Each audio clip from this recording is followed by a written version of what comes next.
If I took $300 from you every month and you never even noticed, would you be mad? Have you ever walked into a convenience store and told yourself, it is only $10? Yeah, me too. On Monday morning, I stopped in for a bottle of water and a snack. $10. Then I thought, I might as well grab a coffee to wake up, plus $6. Then I saw one of those, buy two, it is cheaper deals, so I tossed in one more thing, plus $8. Later that night, I was exhausted. Emily texted, "Babe, Liam is hungry." I did not feel like cooking, so I ordered delivery, plus $24 with all the fees. And just like that, in one day, it is only $10, quietly turned into almost $50. What surprised me is I did not even feel like I was being reckless. It felt reasonable. And from what I understand, this is not because you are dumb or you have zero self-control. This is a psychological setup that marketing is really good at exploiting. That $10 item often plays the role of an anchor item, like an anchor that flips your brain into spending mode. Then your brain wants identity consistency. Once you have decided you are treating yourself, you feel like you have to fully commit so the story you tell yourself still makes sense. And once you have already hit buy a couple of times, you get stuck in cognitive dissonance. You regret the money, but you keep making excuses for it at the same time. It is honestly so annoying. If you have ever said, it is only $10, hit like, so I know I am not alone. And subscribe, because in a second, I am going to show you how this trap works in everyday life and how to stop it before it eats your budget. That morning, I got home and set the bag of stuff down on the kitchen counter. Emily glanced over and asked just one question. "Did you stop at the convenience store again?" I gave her that awkward little grin. Liam saw the snacks and his eyes lit up. "Daddy, is that for me?" And honestly, it made me mad. Not mad at Liam, mad at myself. Because I knew exactly what was happening. My, "it is only $10, was teaching my kid a habit. Small, but repeated. That night, after Liam was asleep, Emily sat next to me on the couch and said, "I do not get it. We are not buying anything big. Why are we short every single month?" What was wild is how familiar that sentence sounded. From what I understand, this is the moment a lot of couples start blaming each other, or blaming prices, and they completely miss the thing sitting right in front of them.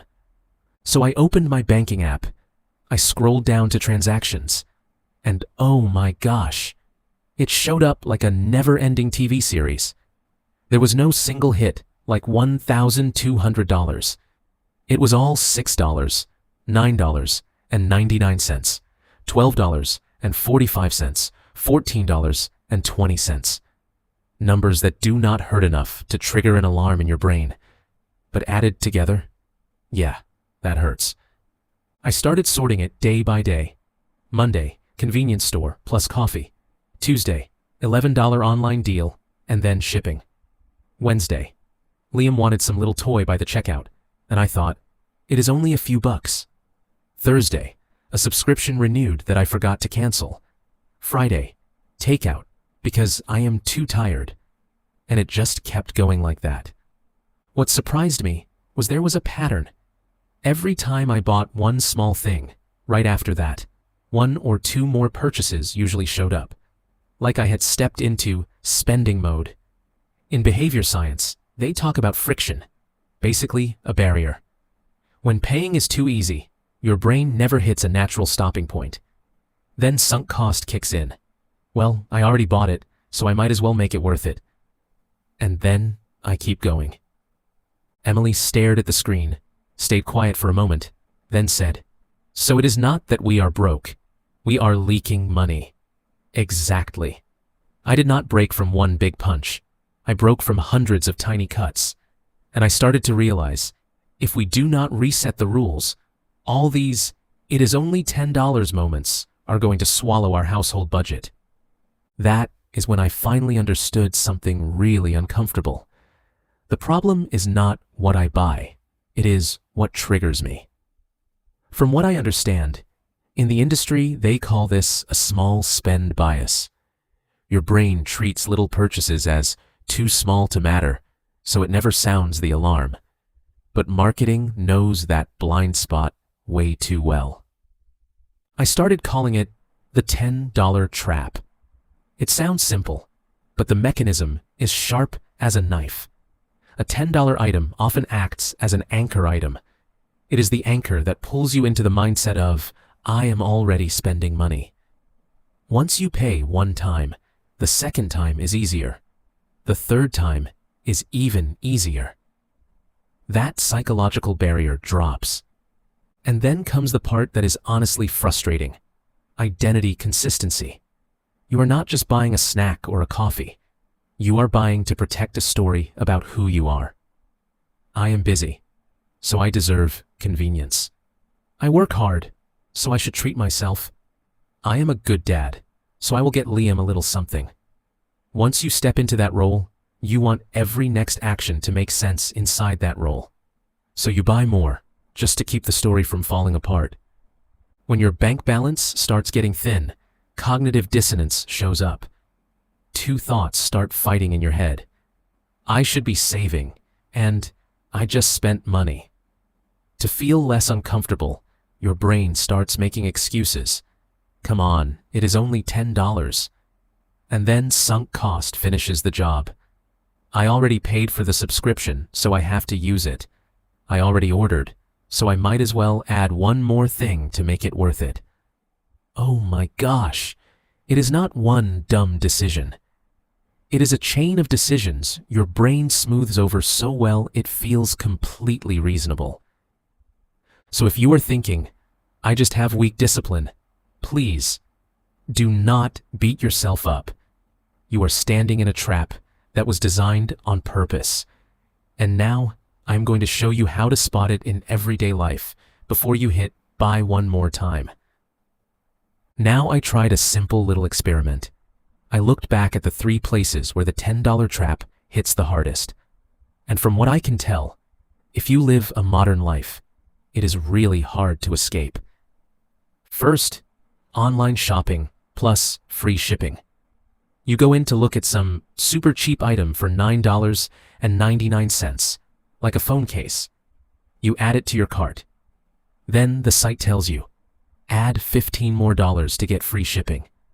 And it is honestly frustrating because it makes you feel like if you do not add more, you are stupid for paying shipping. So you toss in a cable, a keychain, a screen protector, all stuff you do not really need. Then at checkout, you get hit with upgrade to faster delivery and package protection for a few more dollars. And oh my gosh, that $10 item turns into $40 before you even realize it, and you still feel like you just saved money. Second, free trial subscriptions. It is wild how many apps start with 99 cents for the first week, or $9.99 a month, and it sounds so harmless. But it is an invisible anchor item. You sign up because you are thinking, I am just trying it. Then you forget to cancel. Next month, it charges you again. And that is when sunk cost jumps in. Well, I already paid, so I might as well use it. Then the app starts nudging you with add-ons, more storage, more features, an upgrade to premium. And suddenly, that $10 a month becomes $30 to $60 a month, and you never even sat down and made one clear decision. Third, food delivery. My house gets caught in this one all the time. It starts as, I am just getting a $7 milk tea. Then you add toppings, you upsize it. Then it is, I might as well grab a snack for Liam. Then come the service fee, the delivery fee, the tip. Emily looks at the receipt and sighs, how did one drink turn into $18? And I have to admit it, the just for fun feeling is basically controlling my hand while I tap the screen. What surprised me is all 3 situations are the same in one way. They make you feel like you are buying one small thing, but you are really buying a chain. The anchor item opens the door. Identity consistency keeps you inside the door. And low friction means you never hit a stopping point. So the real question is not, is this worth it? But how many other things is this about to drag in? Now I am going to give you a 30-second framework to see the real price. Okay, here is the framework I use. It is so simple, you can do it right inside the Notes app. From what I understand, the whole problem with "it is only $10" is that you are looking at the price on the tag, not the price in your real life. I call it RPT, the real price tag. Step 1. Write down the item cost, the price of the thing you are about to buy. For example, $10. Step 2. Write down the attach cost. What is this going to pull in? Shipping, tip, upsizing, buying extra to qualify for free shipping, add-ons, accessories. For example, $6. Step 3. Write down the repeat cost. How many times are you going to do this week? For example, 3 times a week. Then you calculate it like this. Real monthly cost equals item plus attach times repeat times 4. In that example, $10 plus $6 is $16. $16 times 3 is $48. $48 times 4 is $192 a month. Oh my gosh, almost $200 a month just from little random stuff. Then I ask myself 3 red light questions, and I really want you to remember these. Am I buying this to solve a problem or to change how I feel? If nobody knew I bought this, would I still want it? That is the identity check. Is this purchase about to open the door to a chain of purchases? That is the anchor check.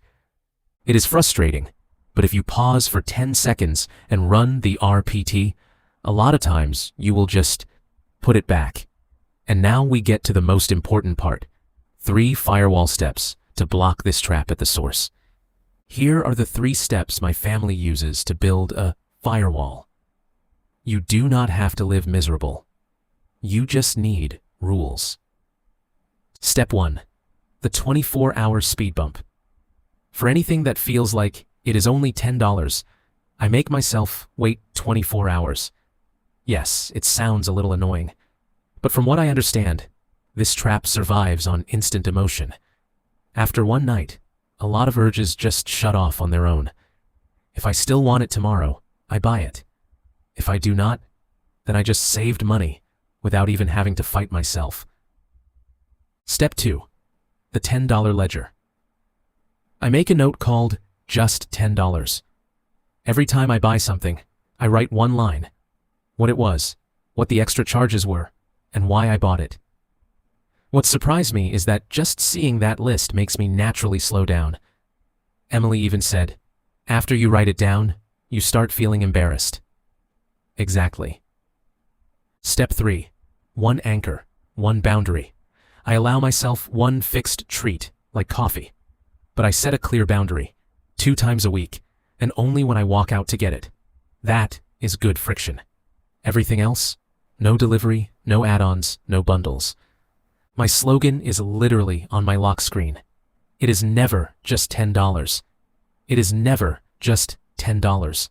And if you want, at the end, I will remind you how to turn this into a habit, plus one question you can answer in the comments. If this video saved you from one "it is only $10" moment this week, hit like and subscribe.